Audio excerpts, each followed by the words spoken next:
dice, yo estaba en mi casa, en la galería de mi casa, cosiendo un pantalón y llegó una tal Maruca y entró a mi casa y cogió una escoba para barrer.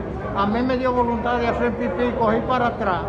Cuando vine de allá atrás, me cansé de buscarla y no la encontré. Cuando entro a la habitación, encuentro que la sábana y la almohada están todas envueltas.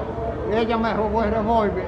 Ahora vengo y la encuentro en el mercado. La agarré y le eché mano y la tengo presa allí en el cuartelito. Entonces vine aquí a buscar la victim para que vayan a buscarla. ¿Qué tipo de revólver es? Un Tauro semicorto, cañón reforzado. ¿Esa es su arma de reglamento? Es mi arma de reglamento, porque yo soy pensionado de la policía.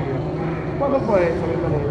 Eso fue antes de ayer como a las 9 de la mañana. ¿Y cómo la pudo usted reconocer a ella, que fue ella que se metió o le dijeron? No, porque nadie, no es que me dijeron, porque yo estaba en la galería cosiendo cuando ella entró.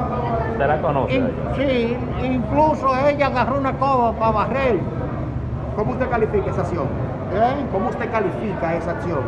Yo la califico como un abuso de confianza, quizás. Bueno, ¿el nombre suyo es? Bienvenido, Valdez. Tú no puedes decir qué fue lo que pasó. Tú no puedes decir qué fue lo que pasó con Vic. ¿Qué fue lo que pasó, Maruca? Te lo juro, te voy a matar. ¿Tú no conoces, Maruca? En los 10 años estás contigo, te lo juro. Y a ti sola. ¿Tú te acuerdas todo lo que Maruca, tú robas ya vivo? Maruca, tú lo conoces a él. Maruca, ¿qué fue lo que pasó? Tú no Y puedes yo decir. sé tú lo haces para vengarme de que porque el mismo no te quiere aquí, Venezuela. Maruca, ¿qué es lo que pasa? Tú sabes muy bien todo lo que ella te ha quitado a ti mismo. Prepárate.